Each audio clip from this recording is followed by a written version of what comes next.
So hello student, welcome to my YouTube channel quick learn. मैं नेहा अग्रवाल आज फिर से आपके लिए एक नया chapter in one step video में लेकर आई हूँ। Control and coordination. I hope आपने मेरे लास्ट चैप्टर की वीडियो देखी होगी और आपको पसंद आया होगा। फिर भी अगर आपको कोई डाउट आता है या कोई भी क्वेरी आती है चैप्टर से रिलेटेड तो प्लीज़ आप मुझे कमेंट बॉक्स में ज़रूर बताएं। और अगर आपको वीडियो पसंद आती है तो लाइक शेयर और सब्सक्राइब ज़रूर करें, जिससे हमें मोटिवेशन मिलेगा और मैं और इजी वीडियो आपके लिए लेकर आती रहूँगी, जिससे आपको एग्जाम में बहुत ज़्यादा हेल्प मिलेगी। सो स्टार्ट करते हैं आज की वीडियो। चैप्टर है कंट्रोल एंड कोऑर्डिनेशन।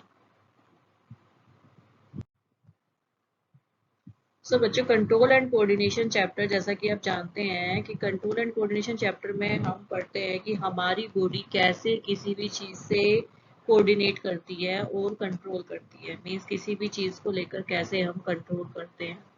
तो कंट्रोल एंड कोऑर्डिनेशन चैप्टर के अंदर हम देखेंगे वेरियस थिंग्स। सबसे पहले हम देखेंगे प्लांट्स। प्लांट्स कैसे कंट्रोल करता है अपनी बॉडी को अगेंस्ट वेरियस सिचुएशन। फिर हम देखेंगे कि ह्यूमंस कैसे अपनी बॉडी को कंट्रोल करते हैं अगेंस्ट वेरियस सिचुएशन। देन हम देखेंगे various glands and hormones in plants and human body.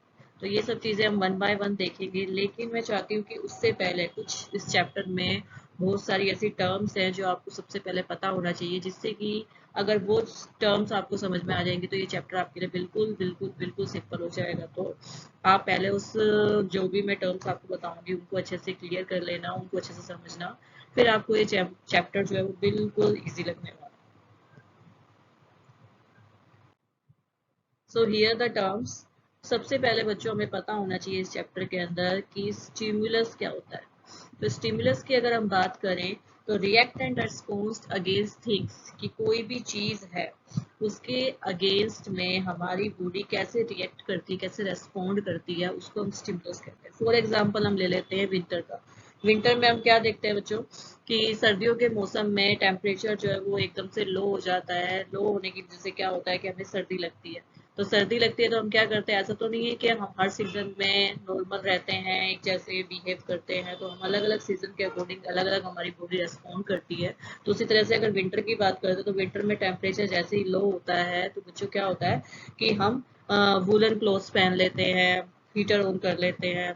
तो मेरा कहने का मतलब क्या है कि उस लो टेम्परेचर के अगेंस्ट में हमारी बॉडी जो है रेस्पॉन्ड करती है कि हमें सर्दी लग रही है तो हमें गर्म कपड़े पहन लेने चाहिए। तो वो टेम्परेचर क्या हो गया, एक स्टिमुलस हो गया जिसके अगेंस्ट में हमारी बॉडी रेस्पॉन्ड कर रही है। दूसरा एग्जांपल अगर हम लें तो जैसे कि मान लो आप कहीं जा रहे हो, रास्ते में अचानक से आपके सामने कोई डॉग आ जाए, तो आप क्या आपको अगर डॉग से डर लगता है तो आप देख के उसको एकदम से डर जाओगे। तो डर की सिचुएशन में आप क्या करोगे, वहां से भागने की कोशिश करोगे। तो वो जो डॉग है वो क्या एक स्टिमुलस है जिसके अगेंस्ट में आपकी बॉडी रेस्पॉन्ड कर रही है। तो मैं क्या समझाना चाह रही हूँ इसमें कि स्टिमुलस होता क्या है, वो थिंग्स जिसके अगेंस्ट में हमारी बॉडी रिएक्ट और रेस्पॉन्ड करती है, उस थिंग्स को हम क्या कहते हैं, स्टिमुलस कहते हैं। ठीक है बच्चों। और ये रिएक्ट और रेस्पॉन्ड करने की जो प्रोसेस है इसी को हम क्या कहते हैं, कंट्रोल एंड कोऑर्डिनेशन, जो कि ये हमारे चैप्टर का नाम है, कंट्रोल एंड कोऑर्डिनेशन। ओके। अब कंट्रोल एंड कोऑर्डिनेशन है वो डिपेंड करता है दो चीजों के ऊपर, एक हमारा नर्वस सिस्टम, एक हमारा एंडोक्राइन सिस्टम। ठीक है। तो नर्वस सिस्टम की पहले अगर हम देखें तो नर्वस सिस्टम में क्या होते हैं बच्चों, न्यूरॉन्स प्रेजेंट होते हैं। न्यूरॉन्स क्या होती है, स्मॉलेस्ट यूनिट होती है हमारी नर्वस सिस्टम के अंदर। आगे हम देखेंगे क्या होता है न्यूरॉन्स। और एंडोक्राइन सिस्टम के अंदर बच्चों क्या होता है, हमारे हॉर्मोन्स। नर्वस सिस्टम जो क्या होता है कि सिर्फ और सिर्फ एनिमल्स के अंदर पाया जाता है, मींस ह्यूमंस और जो भी एनिमल्स होते हैं उनके अंदर नर्वस सिस्टम पाया जाता है। जबकि एंडोक्राइन सिस्टम जो होता है वो प्लांट्स और एनिमल्स दोनों के अंदर पाया जाता है। नर्वस सिस्टम जो होता है उसका काम क्या होता है, मैसेज डिलीवर करना in the form of electrical impulses, means एक करंट की फॉर्म में वो मैसेज को रिसीव करता है और हमारे नर्वस सिस्टम तक पहुंचाता है ताकि हमारी बॉडी उसके अगेंस्ट में रेस्पॉन्ड कर सके। लेकिन एंडोक्राइन सिस्टम में क्या होते हैं, वेरियस केमिकल्स और हॉर्मोन्स रिलीज होते हैं। जो केमिकल और हॉर्मोन्स हमारी बॉडी के डिफरेंट पार्ट्स तक जाते हैं और हमारी बॉडी उस स्टिमुलस के अगेंस्ट में रेस्पॉन्ड करती है। ठीक है बच्चों, आई होप आपको क्लियर हो गया कि कंट्रोल एंड कोऑर्डिनेशन दो चीजों पर डिपेंड करता है, नर्वस सिस्टम में और एंडोक्राइन सिस्टम। ठीक है। तो ये डिफरेंस है नर्वस सिस्टम और एंडोक्राइन सिस्टम के। अब बच्चों हम बात करते हैं नर्वस सिस्टम की। तो नर्वस सिस्टम जो होता है हमारा, उसके अंदर हमारा आ जाता है एक सेंट्रल नर्वस सिस्टम, एक होता है हमारा peripheral nervous system. Central nervous system जो होता है उसके अंदर हमारे आते हैं ब्रेन, और हमारी जो ये बीच में आपको दिख रहा है जो वर्टिब्रल कॉलम होती है हमारी, इसके अंदर जो प्रेजेंट होती है नर्व, स्पाइनल कोड। ठीक है बच्चों। जबकि जो पेरिफेरल नर्वस सिस्टम होता है उसके अंदर आती है हमारी सारी नर्व्स जो ओरिजिनेट होती हैं ब्रेन से और स्पाइनल कोड से। तो जो नर्व्स ब्रेन से अराइज होती हैं उनको हम कहते हैं क्या बच्चों, क्रेनियल नर्व्स, और जो स्पाइनल कोड से अराइज होती हैं उनको हम कहते हैं स्पाइनल नर्व्स। ठीक है। अब एक इम्पोर्टेंट चीज है जो आपको याद रखनी है एग्जाम पॉइंट ऑफ व्यू से, कि सेंट्रल नर्वस सिस्टम जो होता है हमारा वो टोटली डिपेंड होता है पेरिफेरल नर्वस सिस्टम के अंदर। मींस अगर हमारा पेरिफेरल नर्वस सिस्टम अच्छे से वर्क नहीं करेगा तो हमारा सेंट्रल नर्वस सिस्टम है वो भी अपना काम नहीं कर पाएगा। ठीक है। फॉर एग्जाम्पल जैसे हम देखते हैं कि चीज पिज्जा, चीज पिज्जा खाया आप सबने कभी? तो चीज पिज्जा में क्या होता है कि अगर चीज ना डालें तो क्या उस चीज पिज्जा का कोई मतलब होगा? नहीं। विदाउट चीज जो चीज पिज्जा है उसका कोई टेस्ट नहीं होगा, वो टेस्टलेस होगा। तो उसी तरह से जैसे चीज पिज्जा के अंदर चीज की बहुत ज्यादा इंपॉर्टेंस होती है, उसी तरह जो हमारा नर्वस सिस्टम है उसके अंदर पेरिफेरल नर्वस सिस्टम की बहुत ज्यादा इंपॉर्टेंस है। विदाउट पेरिफेरल नर्वस सिस्टम हमारा जो सेंट्रल नर्वस सिस्टम है वो कभी भी वर्क कर नहीं पाएगा। क्यों? क्योंकि पेरिफेरल नर्वस सिस्टम से ही डिफरेंट नर्व्स अराइज होती है जो हमारी ब्रेन और स्पाइनल कोड तक जाती हैं मैसेज लेके, ताकि हमारी बॉडी उसी स्टिमुलस के अगेंस्ट में वर्क कर सके। अब जो हमारा अकेला ब्रेन है, बॉडी के अंदर ब्रेन जो है उससे ही हमारी 86 बिलियन नर्व्स जो हैं, न्यूरॉन्स जो हैं वो अराइज होते हैं। तो सोचो पूरी बॉडी के अंदर कितने न्यूरॉन्स प्रेजेंट। ठीक है बच्चों। अब हम देखते हैं रिसेप्टर्स। रिसेप्टर्स क्या होते हैं? रिसेप्टर्स होते हैं जो हमारे जो न्यूरॉन्स है, जो मैं कह रही बार बार न्यूरॉन्स की बात कर रही हूँ, न्यूरॉन्स जो हमारी इंफॉर्मेशन कलेक्ट करते हैं with the help of receptors. तो सबसे पहले हमारी बॉडी में जो भी चेंज आता है स्टिमुलस से, सबसे पहले कौन रिसीव करता है बच्चों? रिसेप्टर्स। और वो रिसेप्टर्स ही उस इंफॉर्मेशन को कहाँ, न्यूरॉन्स तक लेकर जाते हैं। अब ये रिसेप्टर्स कहाँ प्रेजेंट होते हैं? Receptors are located on sense organs. हमारे जो सेंस ऑर्गन्स हैं उनके ऊपर ये रिसेप्टर्स लगे हुए होते हैं। सेंस ऑर्गन्स तो आप छोटी क्लास से फर्स्ट क्लास का बच्चा भी पता है, उसको भी पता है सेंस ऑर्गन्स क्या होते हैं। तो बच्चों 5 टाइप ऑफ सेंस ऑर्गन्स हमारी बॉडी में प्रेजेंट होते हैं: eyes, ears, skin, nose and tongue. अब ईयर्स जो है उसके ऊपर जो रिसेप्टर्स प्रेजेंट होते हैं वो फोनो रिसेप्टर्स। फोनो का मतलब क्या होता है? हियरिंग से रिलेटेड होता है। आईज के ऊपर photo receptor, photo means light. Skin के ऊपर thermo receptor, thermo receptor means temperature से रिलेटेड होता है। नोज के ऊपर olfactory receptor, olfactory means smell से रिलेटेड होता है। टंग के ऊपर हमारा होता है गस्टेटरी रिसेप्टर जो कि टेस्ट से रिलेटेड होता है। ठीक है। तो ये जो डिफरेंट रिसेप्टर्स हैं, कोई भी स्टिमुलस आता है वो ये रिसेप्टर्स उस स्टिमुलस से उस चेंज को रिसीव करते हैं और हमारे न्यूरॉन्स तक लेकर जाते हैं। अब न्यूरॉन्स जो है वो 3 टाइप्स के होते हैं बच्चों बॉडी के अंदर। एक होता है हमारा सेंसरी न्यूरॉन, एक होता है दूसरा इंटर न्यूरॉन, और थर्ड टाइप ऑफ न्यूरॉन होता है हमारा मोटर न्यूरॉन। तो सबसे पहले हम बात करेंगे सेंसरी न्यूरॉन की। सेंसरी न्यूरॉन का काम क्या होता है कि ये इंफॉर्मेशन को रिसेप्टर्स से कहाँ तक लेके जाता है? हमारे सेंट्रल नर्वस सिस्टम मीन्स हमारे ब्रेन तक लेकर जाता है। रिसेप्टर से ब्रेन तक ले जाने का काम कौन करता है? Sensory neurons. रिसेप्टर से ब्रेन तक इंफॉर्मेशन को लेके जाता है। अब आता है इंटर न्यूरॉन। इंटर का मतलब क्या होता है? बीच में। तो इंटर न्यूरॉन का काम क्या होता है? आपस में दो तरह के न्यूरॉन्स को कनेक्ट करना। तो ये सेंसरी न्यूरॉन और ये जो मोटर न्यूरॉन है इन दोनों को आपस में कनेक्ट कौन करता है? हमारा इंटर न्यूरॉन। ठीक है बच्चों। लास्ट में मोटर न्यूरॉन। मोटर न्यूरॉन का काम क्या होता है? जब ब्रेन तक इंफॉर्मेशन पहुंच गई तो ब्रेन हमारा एक्टिव हो जाएगा। तो ब्रेन क्या करेगा? अब हमारी बॉडी के पास सिग्नल भेजेगा इलेक्ट्रिकल सिग्नल की फॉर्म में कि हमारी बॉडी को स्टिमुलस के अगेंस्ट में कैसे रिस्पॉन्ड करना है। तो वो मोटर न्यूरॉन जो है वो ब्रेन से इंफॉर्मेशन को हमारी मसल्स तक या फिर हम कहें इफेक्टर्स तक लेकर जाता है ताकि हमारी बॉडी उसके अगेंस्ट में रिस्पॉन्ड कर सके। आई होप आपको क्लियर हो गया होगा यहाँ तक। अब हम मैं न्यूरॉन्स की तरह से बात करें तो हम देख लेते हैं न्यूरॉन्स आखिर होता क्या है। तो ये है बच्चों एक न्यूरॉन का डायग्राम, ये सिंगल, ये वाला, ये क्या है? हमारा एक सिंगल न्यूरॉन। तो न्यूरॉन में क्या होता है? सबसे पहले पार्ट होता है डेंड्राइट्स। इन डेंड्राइट्स के ऊपर ही यहाँ पे डिफरेंट रिसेप्टर्स लगे हुए होते हैं बच्चों। तो ये रिसेप्टर्स क्या करते हैं? स्टिमुलस से जो भी इंफॉर्मेशन आती है उसको रिसीव करते हैं और फिर डेंड्राइट्स के पास लेके जाते हैं। डेंड्राइट्स उस इंफॉर्मेशन को सेल बॉडी तक लेकर आता है। सेल बॉडी यहाँ से एक्सोन से उस इंफॉर्मेशन को पास करता हुआ नर्व एंडिंग तक लेकर जाता है। ये है बच्चों नर्व एंडिंग, ठीक है। तो ये नर्व एंडिंग क्या करती हैं, फिर दूसरे न्यूरॉन तक सिग्नल को पहुंचाती है। तो यहाँ से रिसीवर से और नर्व एंडिंग तक जो भी इंफॉर्मेशन आती है वो किस फॉर्म में आती है, इलेक्ट्रिकल सिग्नल की फॉर्म में। अब ये नर्व एंडिंग जो होती है यहाँ से सिग्नल को बाहर भेज देती है, और यहाँ पे क्या होता है, एक केमिकल प्रेजेंट होता है, मीन्स टू न्यूरॉन्स के बीच में एक केमिकल प्रेजेंट होता है। वो केमिकल क्या करता है, उस इलेक्ट्रिकल सिग्नल को केमिकल सिग्नल में कन्वर्ट कर देता है। फिर केमिकल सिग्नल जो होता है फिर से दूसरा जो न्यूरॉन है उसके डेंड्राइट्स तक जाता है और फिर से इलेक्ट्रिकल सिग्नल में कन्वर्ट हो जाता है। और इस तरह से फिर से डेंड्राइट से सेल बॉडी से एक्सोन और फिर नर्व एंडिंग, इस तरह से एक से दूसरे न्यूरॉन के पास, दूसरे से तीसरे न्यूरॉन के पास इंफॉर्मेशन ट्रांसफर होती रहती है और एंड में हमारे ब्रेन तक पहुंच जाती है। ठीक है बच्चों, तो ये था न्यूरॉन। अब इम्पोर्टेंट चीज क्या है कि साइनेप्स क्या होता है। साइनेप्स क्या होता है बच्चों, ये जो दो न्यूरॉन मैंने दिखाए हैं इनके बीच में ये जो गैप प्रेजेंट होता है उसको हम साइनेप्स कहते हैं। साइनेप्स का काम ही क्या होता है कि जो इलेक्ट्रिकल सिग्नल आए हैं उसको केमिकल सिग्नल के अंदर कन्वर्ट करना क्या कहलाता है, हमारा साइनेप्स। ठीक है, एग्जाम में अगर आता है तो आप उसको फ्लो चार्ट के रूप में भी लिख सकते हो कि सबसे पहले इंफॉर्मेशन कहाँ थी, रिसेप्टर्स के पास, देन डेंड्राइट्स के पास, फिर सेल बॉडी के पास, देन एक्सोन और लास्ट में नर्व एंडिंग के पास, और फिर वो दोबारा से दूसरे न्यूरॉन के पास जाता है।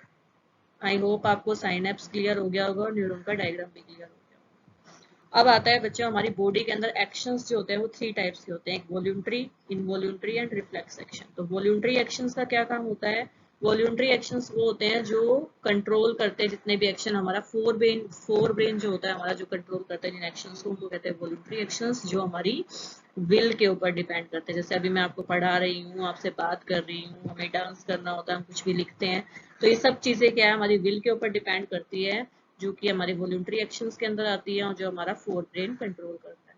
देन इनवॉल्यूंटरी एक्शन कंट्रोल किसके द्वारा होता है, हमारा मिड ब्रेन और हाइंड ब्रेन के द्वारा। ये हमारी विल के ऊपर डिपेंड नहीं करता।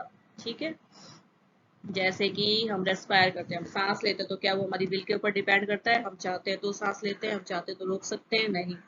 रेस्पिरेशन क्या है, इनवॉल्यूंटरी एक्शन है जो हमेशा चलता रहता है, हमारा दिल धड़कता है, हार्ट बीट करता है, वो भी हमारा इनवॉल्यूंटरी एक्शन है। देन आता है रिफ्लेक्स एक्शन। तो ये दोनों जो वॉल्यूंटरी इनवॉल्यूंटरी एक्शंस थे ये कौन कर रहा था कंट्रोल, हमारा ब्रेन। रिफ्लेक्स एक्शन जो है वो हमारा ब्रेन कंट्रोल ना करके कौन करता है, हमारी स्पाइनल कोड जो है वो कंट्रोल करती है।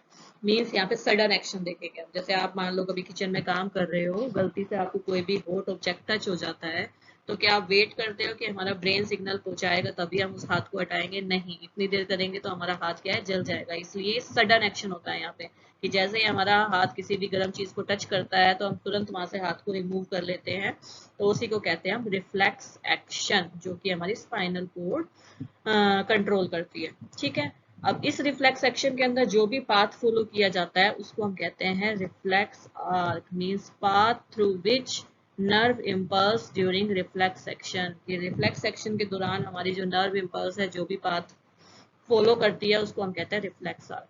जैसे कि यहाँ से हम समझेंगे कि जैसे हमने मान लो किसी हॉट ऑब्जेक्ट को टच किया, तो हॉट ऑब्जेक्ट क्या होगा, एक स्टिमुलस, स्टिमुलस से हमारे जो इन्फॉर्मेशन है रिसेप्टर्स तक जाएगी, रिसेप्टर्स उसको सेंसरी न्यूरॉन तक लेके जाएंगे, सेंसरी न्यूरॉन कहाँ लेके जाएंगे, सेंट्रल नर्वस सिस्टम में स्पाइनल कोड के पास, ब्रेन के पास नहीं, स्पाइनल कोड के पास।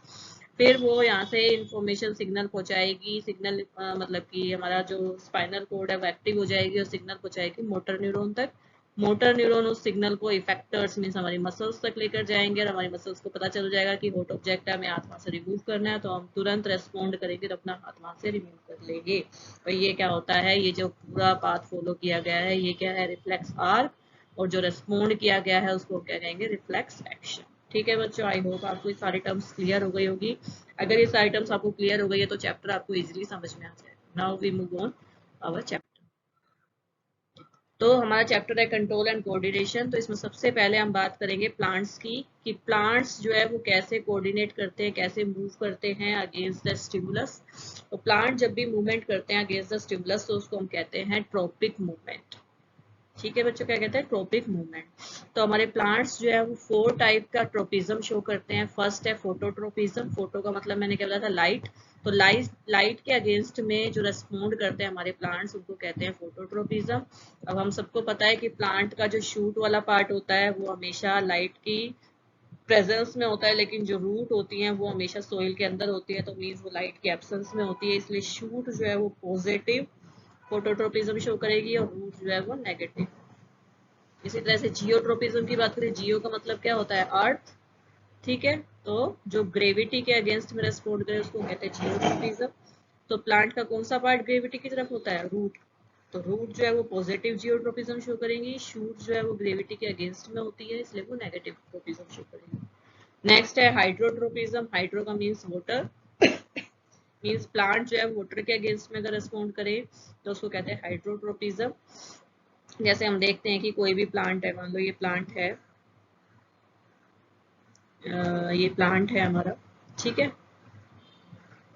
तो अब हम इसको वाटर देते हैं, पानी दे दिया हमने यहाँ पे, तो यहाँ पे इसकी रूट्स प्रेजेंट होती हैं, ठीक है।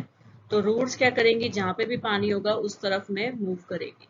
तो इसमें भी रूट जो होती हैं वो हमारा पॉजिटिव ट्रोपिज्म हाइड्रोट्रोपिज्म शो करती हैं, और जो शूट होती हैं वो हमारा नेगेटिव हाइड्रोट्रोपिज्म शो। ठीक है बच्चों। नेक्स्ट है कीमोट्रोपिज्म। कीमोट्रोपिज्म मीन्स केमिकल्स के अगेंस्ट में जो रेस्पॉन्ड करे उसको कीमोट्रोपिज्म कहते हैं। हम देखते हैं कि प्लांट्स में आगे पढ़ेंगे हम रिप्रोडक्शन के चैप्टर में, कि जैसे ही जो एंथर होता है, ठीक है, उससे जब ओवरी के पास आता है तो वहां से पोलन ट्यूब राइज होनी शुरू हो जाती है। तो वो पोलन ट्यूब क्या होती है, ओव्यूल की तरफ इस तरह से मूव करती है। यहाँ पे ओव्यूल प्रेजेंट होता है ऐसे, ठीक है। तो ओव्यूल की तरफ मूव करेगी, तो ओव्यूल क्या करता है, एक स्टिकी सब्सटेंस प्रोड्यूस करता है और केमिकल प्रोड्यूस करता है, इसलिए जो वो है पोलर ट्यूब ओव्यूल की तरफ मूव करती है, मीन्स केमिकल की तरफ मूव करती है, इसलिए उसको बोलते हैं कीमोट्रोपिज्म। आई होप आपको प्लांट्स का क्लियर हो गया होगा बच्चों। अब मैंने आपको बोला था कि इसमें हम देखेंगे ग्लैंड्स और वेरियस हार्मोन्स। तो हार्मोन्स अगर हम प्लांट्स में बात करें हार्मोन्स की, तो प्लांट्स में हार्मोन्स प्रेजेंट होते हैं कौन कौन से, auxin, gibberellin, cytokinin, abscisic acid and ethylene. तो ये 5 टाइप ऑफ हार्मोन हमारे प्लांट्स के अंदर प्रेजेंट होते हैं। और अगर हम एनिमल्स की बात करें तो एनिमल्स के अंदर भी 2 टाइप ऑफ ग्लैंड्स प्रेजेंट होती हैं, एंडोक्राइन और एक्सोक्राइन ग्लैंड। एंडोक्राइन ग्लैंड कौन सी होती है, डक्टलेस ग्लैंड, जिसके अंदर कोई भी डक्ट नहीं होती। एक्सोक्राइन ग्लैंड कौन सी होती है, ग्लैंड्स विद डक्ट, इसके अंदर डक्ट प्रेजेंट होती है। ठीक है, तो एंडोक्राइन ग्लैंड के अंदर बहुत सारी ग्लैंड्स हमारी बॉडी के अंदर प्रेजेंट होती है, pancreas, parathyroid gland, pituitary gland, thyroid gland, adrenal gland. ठीक है, तो बहुत सारी अलग अलग ग्लैंड्स प्रेजेंट होती है। तो मैंने ये ग्लैंड्स और हार्मोन्स की एक अलग से वीडियो बनाऊंगी जिसमें आपको डिटेल में समझाऊंगी कि ग्लैंड्स और हार्मोन्स कौन कौन से वेरियस हार्मोन्स रिलीज करती है, कहाँ से वो रिलीज होते हैं, उनकी अगर कमी हो जाए तो हमें कौन सी डिजीज होती है। तो इसकी वीडियो मैं एक अलग से बनाऊंगी बच्चों, नहीं तो ये वीडियो बहुत ज़्यादा लेंथी हो जाएगी, क्योंकि ये हमारी 1 शॉट वीडियो है, तो इसमें हमें पूरा चैप्टर डिटेल में समझना है, तो इसकी वीडियो में एक अलग से। Now we move on control and coordination in humans. तो ह्यूमंस के अंदर हमें पता है कि कंट्रोल एंड कोऑर्डिनेशन किससे होता है, नर्वस सिस्टम के थ्रू होता है। तो हम देखेंगे nervous system in humans. Humans के अंदर हम देखेंगे न्यूरॉन्स का डायग्राम मैं आपको समझा चुकी हूँ। ये क्या होता है, हमारे डेंड्राइट्स, देन यहाँ पे सेल बॉडी, देन ये एक्सोन होता है हमारा, एक्सोन से इंफॉर्मेशन होती हुई फिर कहाँ पे आती है, नर्व एंडिंग। ये जो आपको सूलन पार्ट नजर आ रहा है ये क्या है, हमारा नर्व एंडिंग का पार्ट है। यहाँ से फिर दूसरा न्यूरॉन स्टार्ट हो जाता है और इनके बीच में ये जो गैप होता है यहाँ पे केमिकल प्रेजेंट होते हैं जिसको हम बोलते हैं साइनेप्स। ठीक है, हम नर्वस सिस्टम ह्यूमंस की बात करें तो सबसे पहले यूनिट देख लेते हैं नर्वस सिस्टम की क्या होती है। स्मॉलेस्ट यूनिट न्यूरॉन होती है, जिसकी मैं बात बार बार कर रही हूँ। न्यूरॉन के पार्ट्स होते हैं सेल बॉडी, जो कि यहाँ पे प्रेजेंट होता है, डेंड्राइट्स जो जिसके ऊपर रिसेप्टर्स लगे होते हैं जो सबसे पहले इंफॉर्मेशन कलेक्ट करते हैं, देन एक्सोन, ये जो हमारी लॉन्ग टेल पार्ट हमें नजर आ रहा है ये क्या है, हमारा एक्सोन। ठीक है, अब नर्वस सिस्टम जो होता है 3 टाइप्स का आता है, ऑटोनॉमिक, पेरिफेरल और सेंट्रल नर्वस सिस्टम।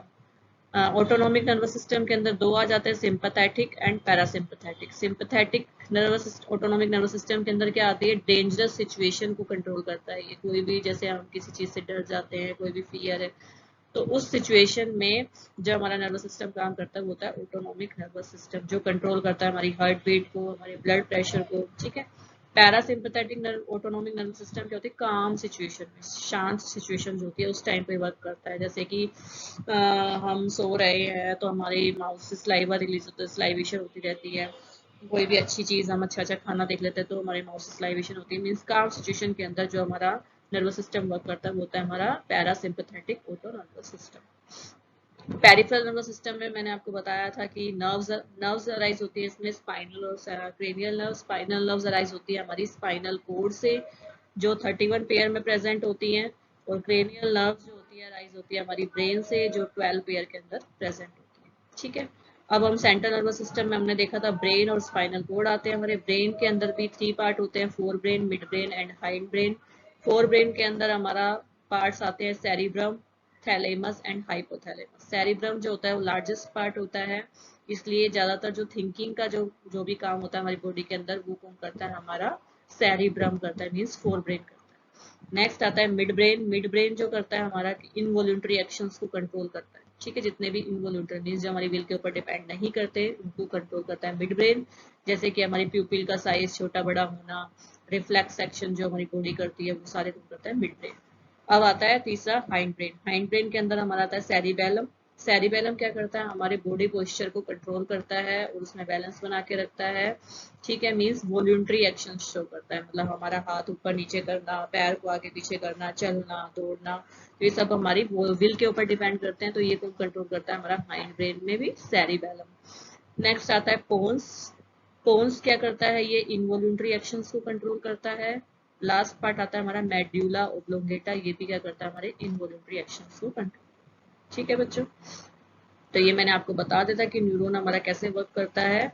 सबसे पहले रिसेप्टर्स रिसीव करते हैं इन्फॉर्मेशन को, देन सेंसिटिव न्यूरॉन के पास जाती है, फिर स्पाइनल कोड या फिर हम बोल सकते हैं सेंट्रल नर्वस सिस्टम, उसमें स्पाइनल कोड या फिर ब्रेन दोनों के पास जा सकती है, देन मोटर न्यूरॉन, उसके बाद लास्ट में इफेक्टर्स मीन्स हमारे मसल्स के पास आते हैं, इलेक्ट्रिकल सिग्नल जो कि हम जिसके स्टिमुलस के अगेंस्ट में हमारी बॉडी फिर उसके आगे रिस्पॉन्ड करते हैं, ठीक है बच्चों। आई होप आपको चैप्टर क्लियर हो गया होगा। कोई डाउट हो तो प्लीज प्लीज प्लीज मुझे कमेंट सेक्शन में जरूर बताइएगा, कोई भी क्वेरी हो तो, ताकि मैं उसको सोल्व करने की कोशिश कर सकूं।